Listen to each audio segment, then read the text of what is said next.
quiet entry into the Constitution. Most of us meet the Constitution without ever meeting it. It doesn't knock on the door or announce itself. It doesn't speak in bold letters or raised voices. And yet, it is already there, quietly present, long before we notice. It is there when you stand in a queue and expect your turn to come. When you lower your voice in a courtroom corridor. When you argue with the state and still believe you can be heard. No one points to a page number, but something holds the moment together. We are often told what the Constitution gives us. Rights, freedoms, protections, important words, heavy with meaning. But tonight, let's step aside from that familiar path. Let's ask a softer question, almost a personal one. What does the Constitution quietly expect from someone ordinary? Not a judge, not a minister, not a freedom fighter. Just a citizen waking up, earning a living, raising a family. Someone living an everyday life, mostly unnoticed. Because the Constitution is not only about what you can claim. It is also about how you carry yourself when no one is watching. How you treat disagreement, authority, and difference. How much space you allow others to exist beside you. Think of it less like a rule book, more like a relationship. A relationship that works only if both sides show restraint.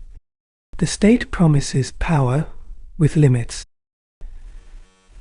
And the citizen promises freedom with responsibility.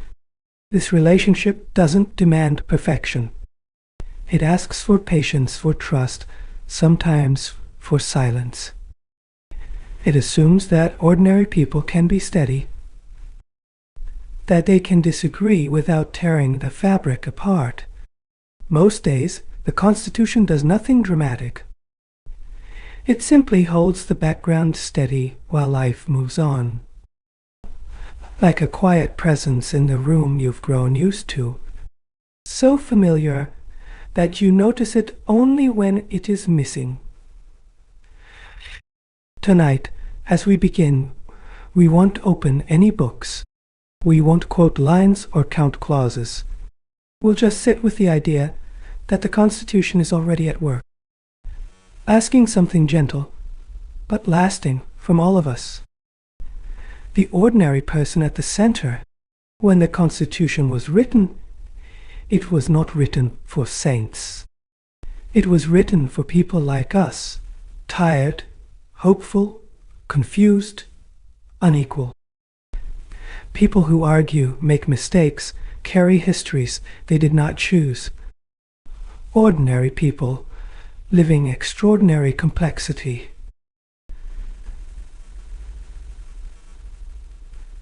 The makers of the Constitution did not wait for the ideal citizen to arrive. They did not say, first become equal, then become free. They began with reality as it was. Broken, diverse, deeply layered. Different languages, different faiths, different wounds from the past. Some with education, many without. Some with power, most without voice. Still, the document chose to trust.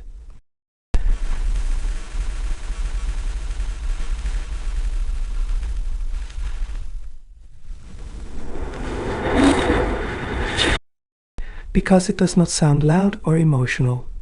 But imagine the courage it takes to believe that such a society can govern itself, that disagreement will not always turn into destruction.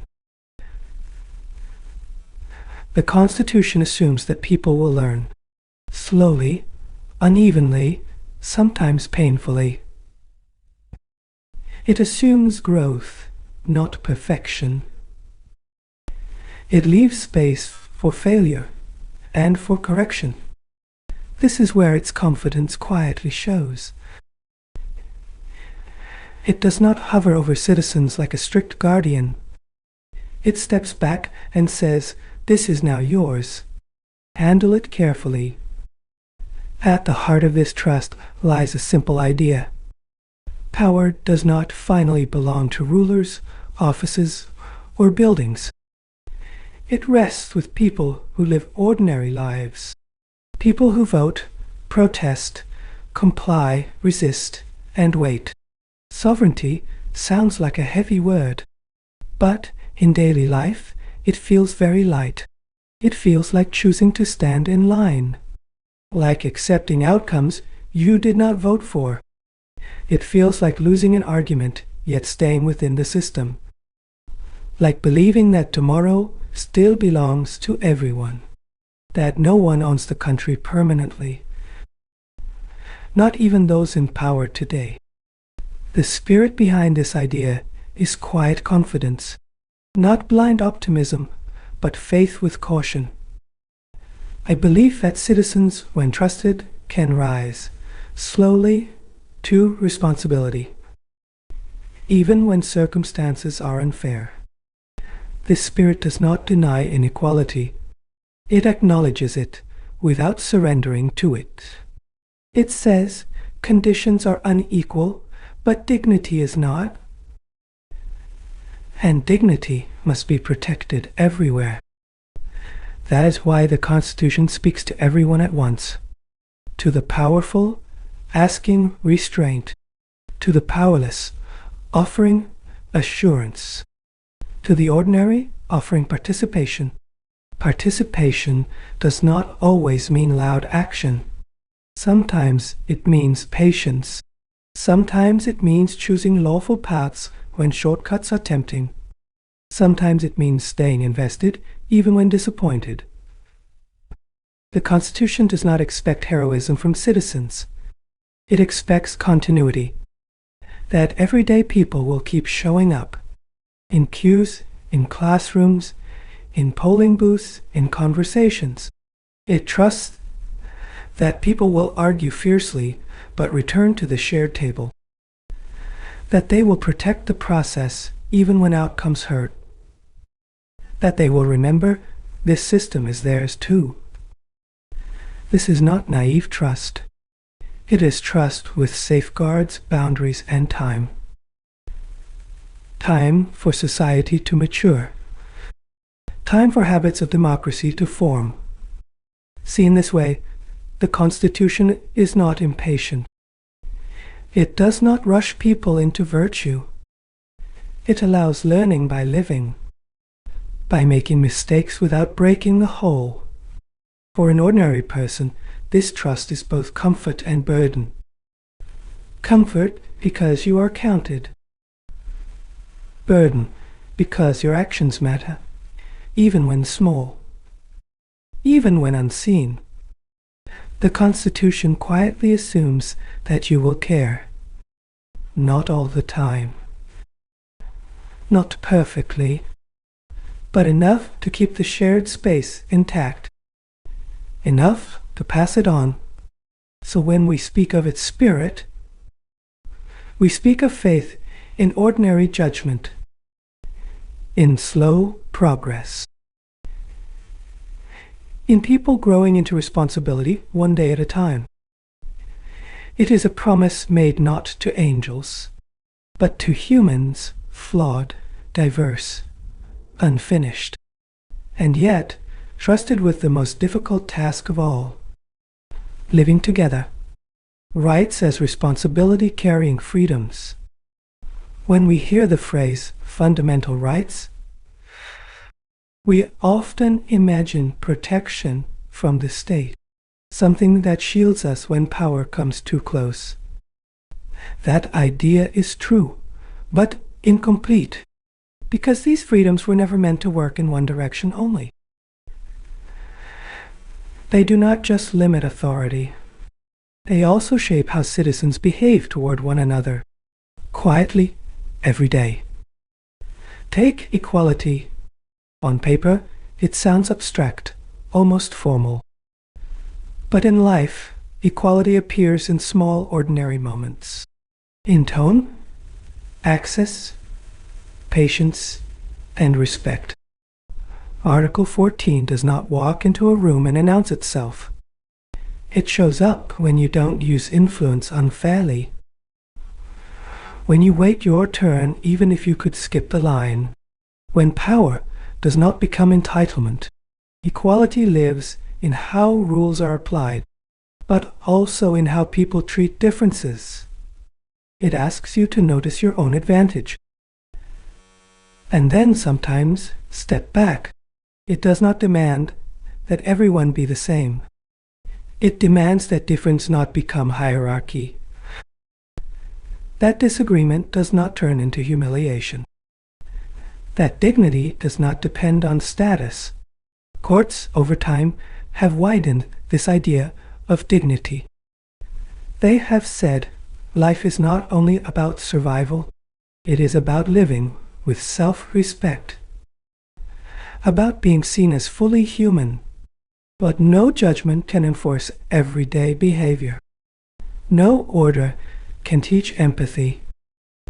That part belongs to citizens.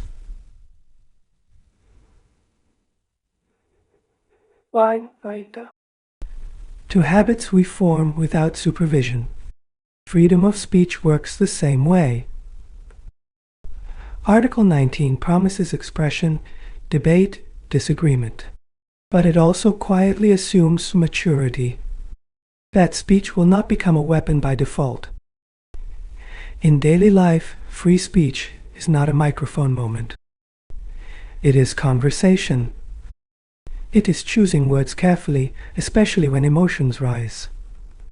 It is knowing when to speak and when to pause. The Constitution allows you to criticize power, but it does not encourage cruelty.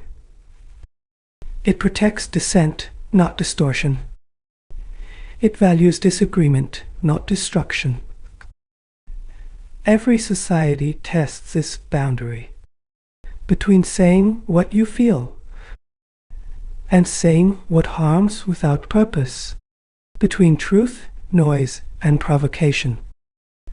That is why freedom of speech always travels with responsibility, not as a restriction imposed from above, but as an expectation from within, an internal discipline. Courts have often reminded us that freedoms are not absolute, not to weaken them, but to preserve the values beneath them, so that liberty does not cancel itself out. This balance is not legal alone. It is cultural. It depends on how citizens use freedom when they have it, whether they protect space for others to speak to.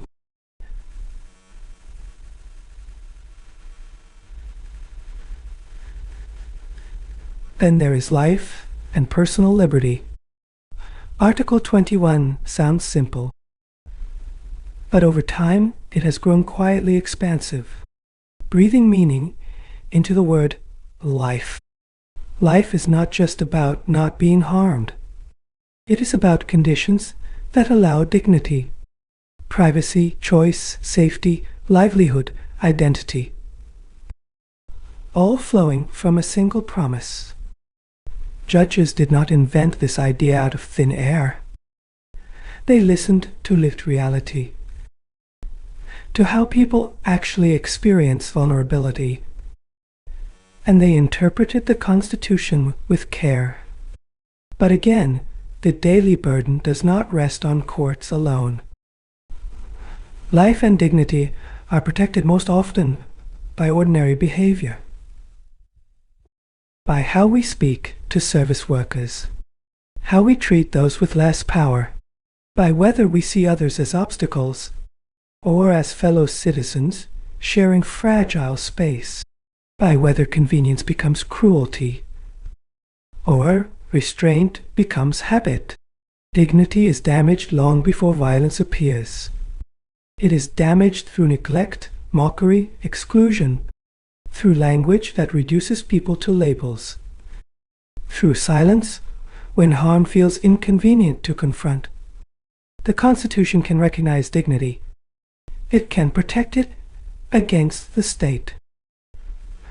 but sustaining it between citizens is a social task renewed every day. This is where rights begin to look different, less like shields, more like shared responsibilities, less about demanding, more about practicing. Equality asks, will you treat people fairly even when you could dominate? Speech asks, will you use your voice without erasing another's? Life asks, will you protect dignity even when no law is watching? None of this requires legal knowledge. It requires attentiveness, an awareness that freedoms are delicate, and that misuse slowly empties them of meaning. The Constitution limits power because power can corrode, but it also trusts citizens to limit themselves, to exercise restraint, not out of fear, but out of shared belonging. This restraint is not weakness. It is civic strength, the ability to hold back so that freedom remains usable for everyone.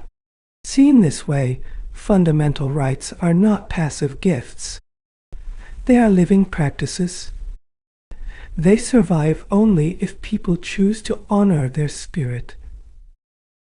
Again and again. The Constitution does not stand between citizens at every moment. It cannot. Instead, it quietly hopes that people will internalize its values and act accordingly. That hope may seem risky, but it is also respectful. It treats ordinary people as capable of moral choice, not just legal compliance. In the end, rights work best when they are lightly worn, not waved constantly, but carried steadily, with care for others who carry them too.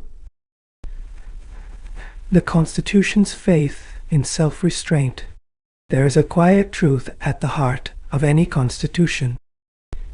It cannot watch everything. It cannot correct every impulse, and it was never meant to. Law is powerful, but it is limited. It works best at the edges when things go wrong. It cannot sit inside conversations. It cannot guide every choice we make. If every action needed enforcement, life would become unbearable. Freedom would shrink under supervision, and trust would disappear completely. That is why the Constitution leans heavily on something fragile: self-restraint. The ability of citizens to stop themselves, even when they are allowed to go further. Liberty, in real life, is not unlimited movement. It is movement with awareness, knowing that others share the same space, and that freedom works only when space remains usable, or does not arrive only through police or courts. It arrives through habits, through cues that form without force, through disagreements that end without violence. Most days, order is invisible because it is voluntary, because people choose cooperation over chaos, because restraint feels normal. The Constitution quietly counts on this normalcy. It assumes that citizens will not push every freedom to its breaking point, that they will sense boundaries, even when no signboard marks them. Take speech. The right to speak is essential, but speech, left completely unexamined, can overwhelm everything else. It can silence instead of liberate. So free speech survives not because it is loud, but because it is used with judgment, because people understand that volume is not courage, and cruelty is not honesty. In everyday life, mature speech looks ordinary, listening before replying, disagreeing without humiliating, stopping before words become damage. Courts often speak of reasonableness, not as a technical term, but as a human expectation, that actions will be measured, not extreme.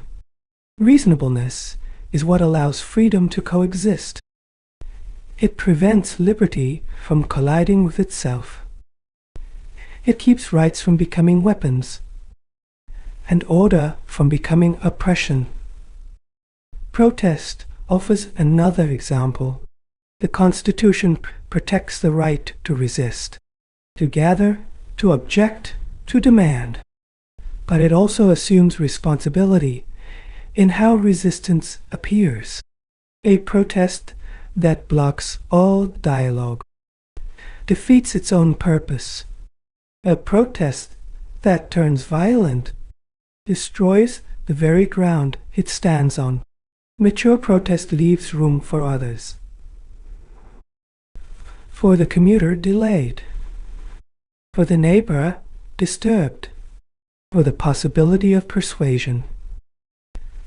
This balance is never easy.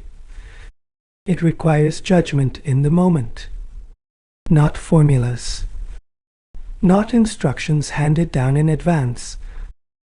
That is why law alone cannot manage it. Only people can, by sensing when to push and when to pull back. Public order is often misunderstood. It is not silence. It is not obedience. It is the condition that allows disagreement to continue safely. Without order, liberty collapses into fear.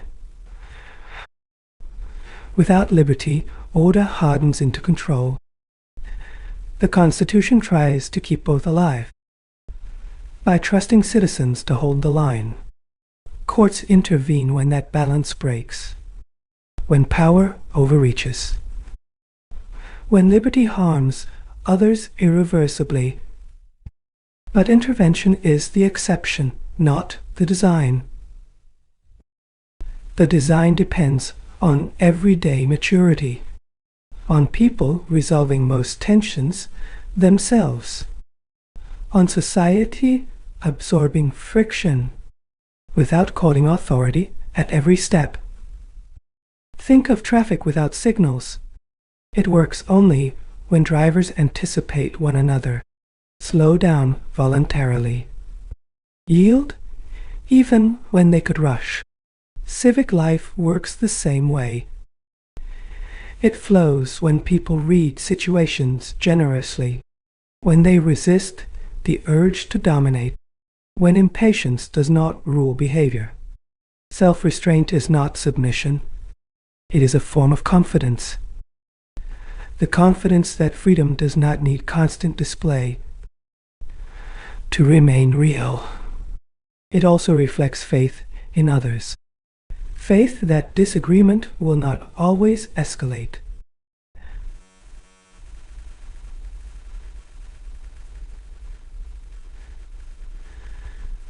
That mistakes can be corrected socially before they require punishment. This faith is not blind. It is supported by institutions.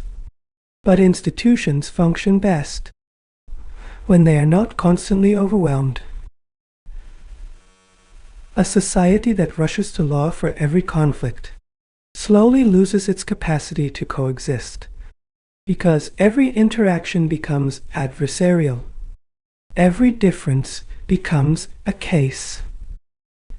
The Constitution tries to avoid that fate by leaving breathing room, by trusting citizens to manage ordinary life with decency rather than fear.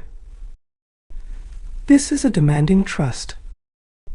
It asks people to grow up collectively, to accept discomfort without immediate retaliation, to tolerate views they dislike. Such tolerance is not approval. It is restraint in action. a recognition that social peace is built through patience, not victory.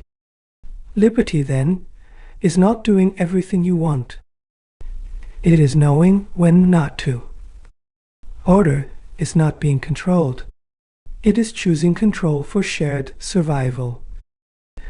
The Constitution cannot enforce this choice every day. It can only make space for it. What fills that space depends on citizens themselves. And when self-restraint becomes habit, law recedes into the background. Freedom feels natural, and order feels earned. Duties that are expected, not enforced.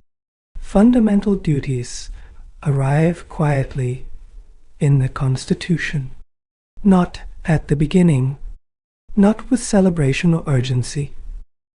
They appear later, almost as an afterthought. And that timing matters, because duties were not written in a moment of idealism. They were added after experience, after the country had lived with freedom for some time, lived with its benefits, and also with its strains, with loud freedoms and fragile institutions, with rights exercised and sometimes misused. The Constitution did not respond by withdrawing rights. It did something more thoughtful. It reminded citizens of something older than law: responsibility. Article 51A does not threaten. It does not punish. It does not send officers knocking on doors. Its tone is almost conversational. It speaks like a reminder placed gently on the table, not an order pinned to the wall. Suggestion about how citizenship is meant to feel, how freedom is meant to be carried. That is why duties are not enforced like crimes. They were never meant to be. You cannot force sincerity. You cannot legislate care. Duties work only when they become habits, repeated actions done without thinking too much. Standing for something without needing instruction. Protecting something without being asked. They are about internal alignment, about the posture a citizen takes toward the country. Not submission, but belonging. Why add them at all then? Because rights alone can slowly become transactional, something we demand, defend, and litigate, without asking what holds them together. Duties remind us that rights are not isolated possessions. They live inside a shared moral environment. That environment needs care. Otherwise, even strong rights weaken. Think of duties as quiet background music. You don't notice it when it plays well, but when it stops, something feels off. The room becomes oddly hollow. One of the most important roles of duties is how they shape the meaning of rights. They do not cancel freedoms. They guide how freedoms are understood. When courts interpret rights, they often listen for constitutional values. Duties help express those values. They tell us what kind of society rights serve. Freedom of speech, for instance, does not float in a vacuum. It exists alongside respect, harmony, and dignity.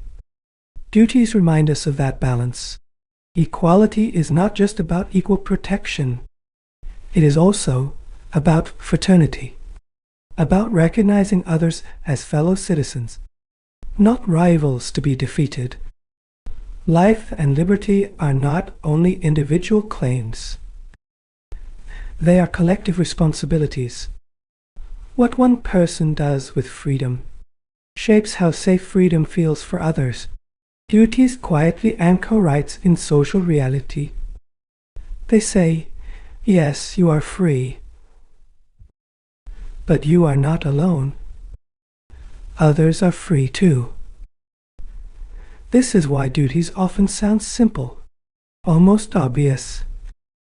Respect, harmony, care, scientific temper. Nothing dramatic, nothing heroic. But simplicity can be deceptive, because these are daily disciplines. They ask for consistency, not moments of greatness. They ask for restraint, not applause. A citizen who follows duties does not feel morally superior. They simply behave predictably, reliably. They do not throw litter, not because of fines, but because public space feels personal. They do not inflame speech, because words are understood to have weight. They do not demand rights loudly, while neglecting shared obligations quietly. They understand that citizenship is not a contract. It is a relationship. This is why duties cannot be weaponized effectively. The moment they are used to silence, they lose their moral character. They become just another rule. The Constitution avoids that trap eye to eye. It places duties as guidance, not command, as expectation, not threat, as conscience, not coercion. In that sense, duties speak to maturity. They assume citizens are capable of reflection, of self-correction, of thinking beyond immediate interests. They trust that people can be reminded without being controlled, that they can listen without being forced. Duties also serve as a mirror. When rights clash violently, when freedoms feel misused, the mirror quietly reappears.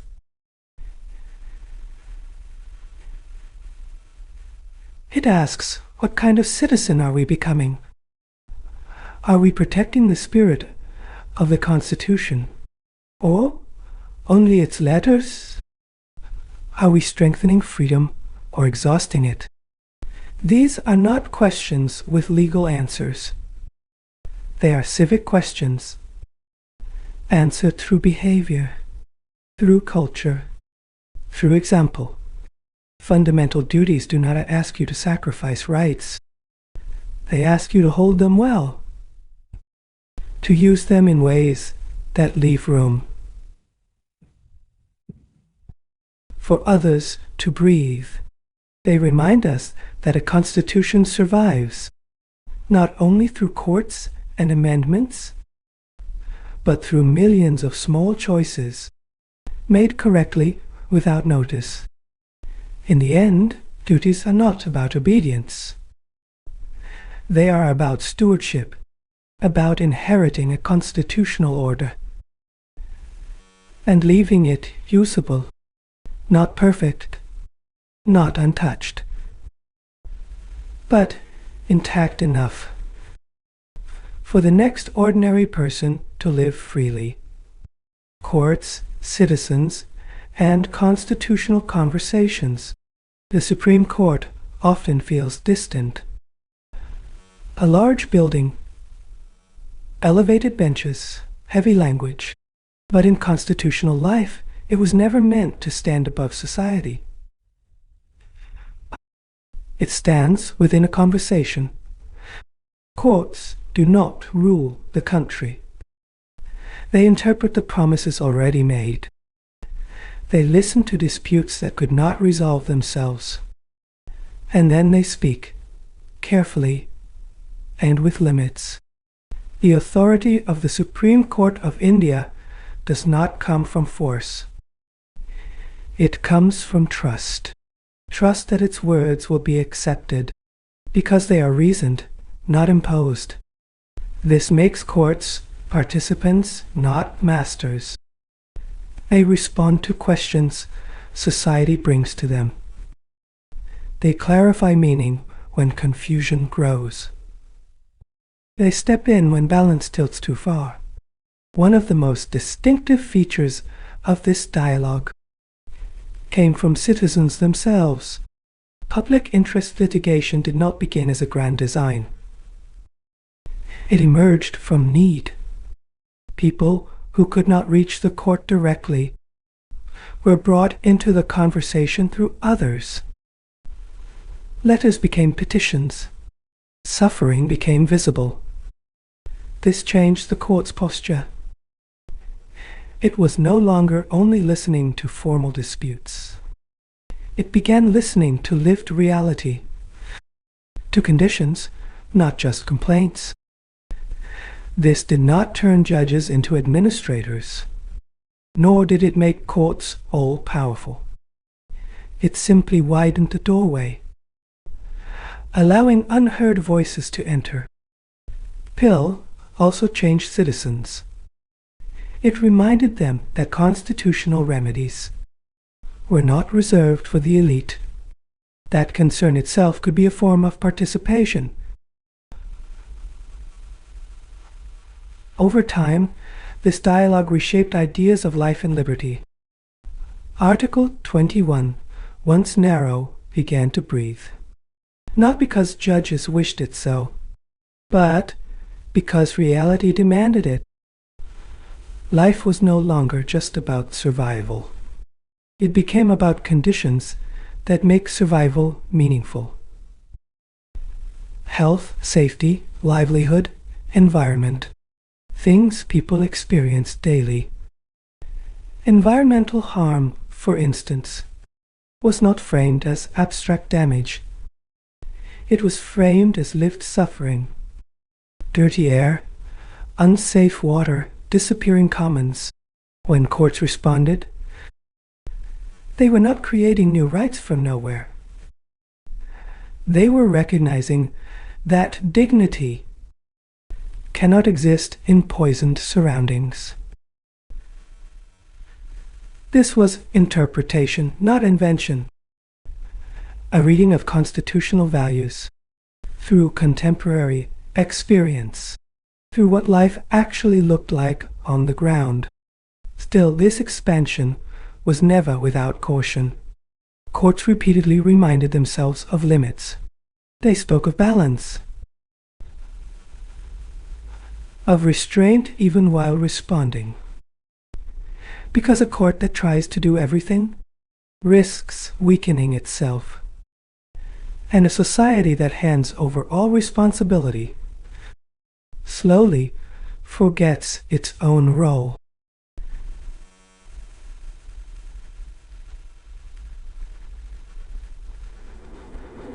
That is why constitutional dialogue matters.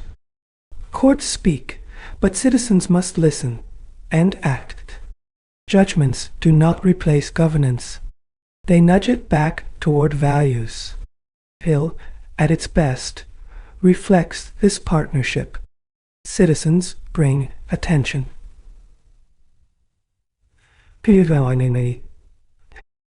Courts provide interpretation. Institutions are reminded of obligations. At its weakest, this dialogue can strain. When expectations become unrealistic, when courts are asked to solve everything, when participation turns into dependence. The Constitution never intended courts to be the sole guardians of justice. They are one voice, important, respected, but not alone. Citizens remain central. They shape the questions courts hear. They give meaning to rights through use. They test constitutional promises daily. When people protest peacefully, seek remedies lawfully, and accept judgments with maturity, the dialogue deepens. When they treat courts as weapons or miracles, the conversation breaks down. Balance is lost on both sides. The expansion of Article 21 shows this clearly. Courts responded to human stories, but those stories came from society, from people insisting that life meant more. This is not judicial heroism. It is constitutional listening, a system adjusting itself through feedback, not force. Seen this way, the Supreme Court is not above citizens. It is in conversation with them, sometimes leading, sometimes correcting, sometimes stepping back. The Constitution survives through this exchange between lived reality and legal meaning, between citizen experience and judicial interpretation, neither complete without the other.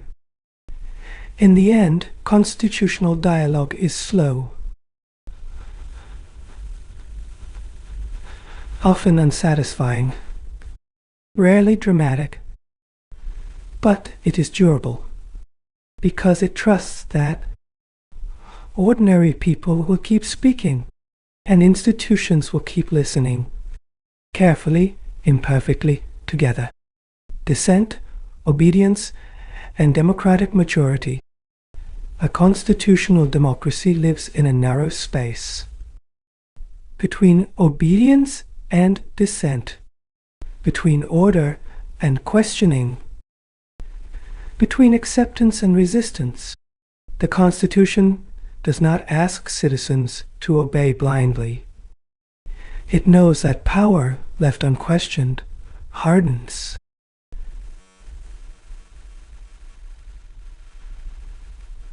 That silence can become consent, and consent can become habit. At the same time, it does not celebrate defiance for its own sake. It does not imagine freedom as constant disruption. It does not mistake noise for courage, or refusal for principle. What it expects is something more demanding: judgment, the ability to question authority without tearing institutions apart. This balance is difficult because it has no fixed formula. There is no line drawn clearly on the road. Citizens must sense it, moment by moment. Dissent, in a constitutional sense, is not rebellion. It is participation, a way of saying, this matters enough to argue about, enough to stay engaged. When citizens question power, they are not stepping outside the system. They are using it, keeping it responsive, alive. But dissent loses its meaning when it refuses all limits, when it denies legitimacy to every institution, when destruction replaces persuasion. That is why free speech, though protected, is never unlimited, not to weaken liberty, but to prevent liberty from undoing itself, from becoming a tool of harm. Courts often speak of balance between expression and public order, between protest and peace, between urgency and restraint. Public order is not the enemy of freedom. It is the condition that allows disagreement to continue, without fear, without violence swallowing voices. At the same time, order cannot become an excuse for silence. Stability cannot mean stagnation. Respect for institutions cannot mean unquestioning loyalty. That would empty democracy of meaning. The Constitution walks this line carefully. It protects the right to speak.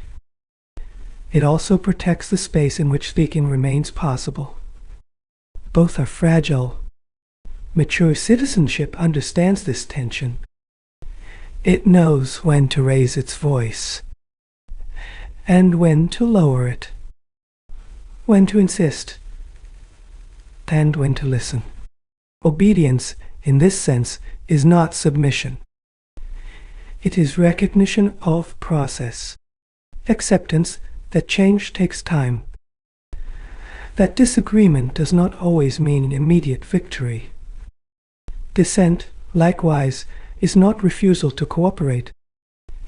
It is insistence on accountability, a reminder that authority must explain itself, that power must remain answerable. The Constitution expects citizens to live inside this discomfort, not resolve it once and for all, but manage it daily, with patience and care. This is why slogans fail here. They simplify what is meant to stay complex. They choose sides where balance is required. They promise clarity where judgment is needed. In practice, constitutional dissent looks ordinary. Peaceful gatherings, persistent questions, lawful challenges that stretch institutions without snapping them, and constitutional obedience also looks ordinary. Following rules you disagree with, respecting outcomes you did not choose, waiting without withdrawing. Neither role is comfortable. Both demand restraint. Both demand faith that the system can correct itself, slowly, imperfectly. When citizens abandon obedience entirely, institutions lose legitimacy. When citizens abandon dissent, institutions lose direction. A constitutional democracy survives, not by choosing one over the other, but by holding both in tension, allowing each to limit the excesses of the other. The Constitution trusts citizens with this task. It does not supervise every step. It assumes maturity, the maturity to disagree without burning bridges. This trust is risky, but it is deliberate, because freedom without trust is control, and order without trust is fear. So the Constitution asks something subtle, not obedience, not defiance, but judgment, exercised quietly, responsibly, every day. What the Constitution asks in daily life. Constitutional values often sound distant, large ideas, formal words, but they live most clearly in the smallest moments of daily conduct. Dignity is not a ceremony. It is how you look at another person, how you speak when irritated, how you behave when no rulebook is open. In everyday life, dignity appears quietly, in not interrupting, in not mocking vulnerability, in allowing others to exist without explanation. The Constitution speaks of dignity because it knows how easily it is damaged, not only by violence, but by tone, neglect, and casual disrespect. A society may have strong institutions and still fail at dignity, because dignity depends on conduct, not enforcement. It is protected first by habit, by people choosing restraint, by recognizing that everyone carries an inner life, as complex as their own. Respecting procedure is another daily value. Procedures feel slow, frustrating, impersonal. They test patience. They rarely feel satisfying in the moment, but procedure is how power is tamed. It prevents decisions from becoming personal. It replaces impulse with process, and speed with fairness. Waiting your turn, filing a complaint instead of shouting, accepting a cue, a form, a delay. These are constitutional behaviors, even if they feel mundane. Procedure is not obedience to authority. It is respect for predictability, for the idea that rules apply to everyone, including those who dislike the outcome. Outcomes are the hardest part, especially when they disappoint. When a decision goes against you, when the result feels unfair, even if lawful. The Constitution does not promise constant satisfaction. It promises a fair chance. Accepting outcomes is how that promise is honored after the process has run its course. This acceptance is not agreement. It is maturity, a willingness to stay within the system, even when the system fails you personally. Peaceful coexistence grows from these choices, not from grand declarations, but from daily tolerance, from letting others be, even when you disagree deeply. Coexistence does not mean sameness. It means space. Space for difference, belief, language, and habit, without constant friction. That space is maintained socially, not legally. Through courtesy, through limits we place on ourselves, through choosing not to escalate every conflict. The Constitution imagines streets where people pass each other safely, offices where disagreement does not turn into humiliation, public spaces where difference is visible, but not threatening. None of this requires instruction. It requires attention, the awareness that how you behave adds to or subtracts from shared trust. Trust is the invisible currency of constitutional life. When it is strong, law recedes into the background. When it weakens, regulation multiplies, and freedom feels heavy. Everyday conduct either strengthens this trust or quietly erodes it. There is rarely drama in the moment, only accumulation over time. This is why constitutional values are ethical, not moralistic. They are about how to live together, without constant supervision. They do not ask for perfection. They ask for consistency, for habits that lean toward fairness, for reactions that slow down before harm. Dignity, procedure, coexistence. These are not ideals reserved for courts. They are practices available to everyone, exercised in ordinary settings, in how you argue, in how you wait, in how you lose, in how you share space. The Constitution does not hover over these moments. It trusts citizens to carry its values quietly, to translate principles into behavior, without applause or recognition. And when enough people do that, the Constitution feels less like a document, more like a shared rhythm, a way of moving through life together. For the aspirant reading the Constitution, if you are preparing for the civil services, you meet the Constitution every day, in books, notes, tests, answers, often as material to be mastered. But there is another way the Constitution meets you. Quietly, in how you study. In how you treat this long period of uncertainty. Preparation is not only about knowledge. It is about habits, about how you respond to pressure when no one is watching, about how you carry authority before you formally have it.